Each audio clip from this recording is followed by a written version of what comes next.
Hi everyone, welcome to the latest episode of the Intentional Career Podcast. I'm your host, Femi Akinyemi, and this week we're going to be talking about something we can all do with a bit of future-proofing.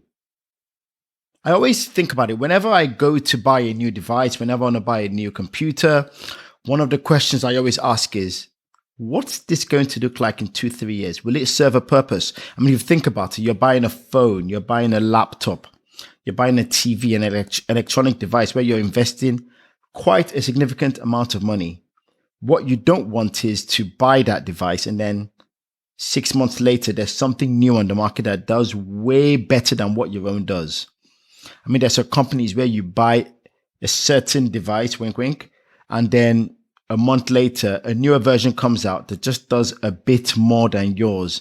And you're thinking, if I just waited, I could have bought this same device or that new device for the same amount of money, and it would be even more future-proof. And that's the thing about it. When it comes to our careers, we don't probably apply the same logic and thought, because it's one of those things that it requires you to change. It requires you to reflect.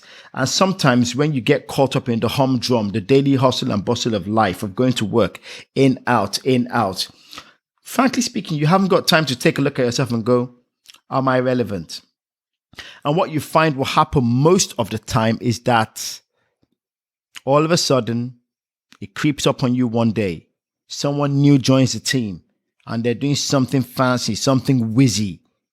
And you who were the woman or were the man who they could rely on to do certain things, all of a sudden, that new person that comes in with that skill starts getting all the love, starts doing things quicker, and you'll hang on to your old way of doing things. This just works. This is the way I've always done it. And someone comes in, and I hate to say it, they do it quicker, they do it faster, maybe not as good as you, but efficiently enough for the company to go, that's cheaper actually, we don't mind that. And then before you know it, you're under margins, you're not being given the plum assignments or the plum jobs, and one day, all of a sudden, it's no more. But what can we do to avoid this? It's all about future-proofing your career. It's about making the right moves. It's about making the right decisions. It's about being intentional about your career. It's about owning your career, not relying on other people to help shape your career. Because your career is a vehicle to fulfilling and leveraging and utilizing your gift, your talent, the very thing you're good at. Your career is a vehicle to doing that. So those gifts, those talents, you have a responsibility to continue to hone them, to continue to make sure the career, which is the vehicle, the medium through which you express your gift, your talent, is up to scratch and is future-proof so that even your skill continues to translate. It doesn't matter if you're a good speaker. If you don't realize all of a sudden that people who attend seminars, conferences, when they listen, they've got a shorter attention span. They want content that pops. They want presentations that move, that pops, that engages. If you're the best speaker, sure, you can hold their attention for a while, but very quickly, they will start to be distracted. So you need to be aware of what people like, for example. And that brings us back to the point of today. I've rambled on enough. How can you make your career future-proof? Now, I'm going to be sharing about 3 ways you can do this. There's a lot more. I would suggest you look in the text of this podcast or the text that comes with this, wherever you're watching this podcast, and there must be a link to somewhere where you can download some more and take some time to digest it and apply these to yourself. But without going into it, the truth is we don't know what the future holds. But what we know is that we live in a changing, turbulent environment. And that means your job description could be very different or virtually irrelevant in years to come. And the thing is, if your skill set falls behind the times, you may struggle to find work or gain promotion. It's one of the most annoying things when you've put in so much effort in a career. You've put in so much effort in a company, and then someone else comes from outside and they just get the top job and you're mad as hell. But if you take the time to reflect on it, yes, probably could have considered you a bit more. But truly, did you tool yourself up? Did you do the right things to get ready?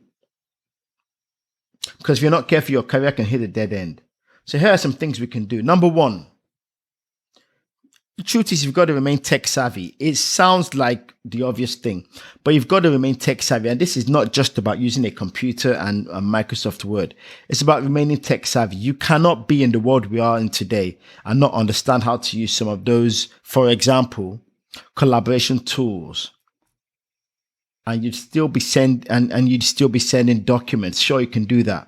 But when people have moved on to putting documents online and everyone can virtually collaborate on the document and you're still sending documents, that's a simple way you can get left behind.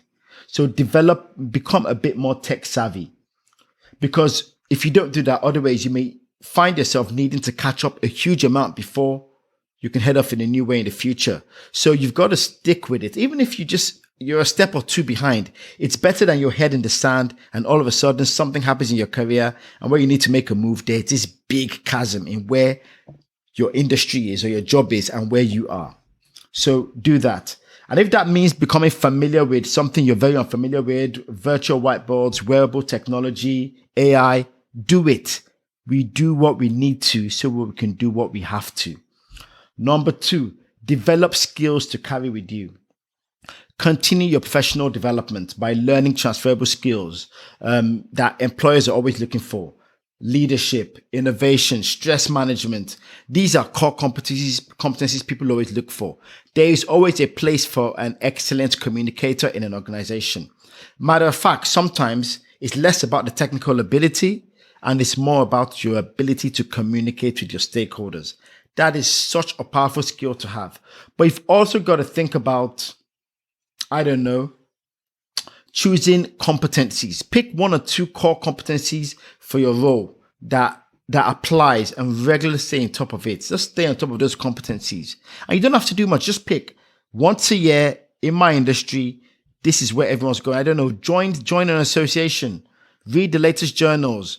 Just pick something in your industry, find out what everyone's doing, and just start learning it. Just find a support group you join or you keep an eye on it. So at least you're aware of it and you don't sound like you haven't got a clue. And then here's another one you can do. Keep a success journal. It's something you'd be surprised, but it works. Keep a journal of all the things you do well. Keep records of the things you do well. Anytime you've been given credit, you've been given kudos, you've received accolades, the results you've been responsible have impressed people. Keep a track of it because employers want to know what you do for them. And we live in the world of what have you done for me lately? The very organization you work for, you will be shocked sometimes that they forgot that you were the one who helped achieve something significant. Just because it didn't happen in this quarter or in this review, they forget about it. So you have a responsibility to continue to track the things you do well. And the time to do it is now, not while you're applying for promotion or a new job. Keep a diary of the things you do well or the things you have done that have given value to the organization. It's worth it, and have an objective list of your strengths, your accomplishments, and the positive, because when you do this, you reinforce your positive perception of yourself, and that transmits to others, and all of a sudden people value you. And there's so much more you can do. You can keep a clear and open career path, consistently looking around, gauging where the industry is going, where your career is going, and just do little things to make sure you're there. But these are 3 things you can do very quickly to manage your career. Number 1 is keep a success journal. Number 2 is develop skills to carry with you. And number 3 is remain tech savvy. Do these 3 things and you'll already be in a position to make sure you're not completely ancient, but instead you add value, you're ready, you're aware of who you are, you have the right tech skills, and you know what you've done. Stay intentional, continue to grind forward, work with your eyes open, be good, be kind, add value, and have another great week.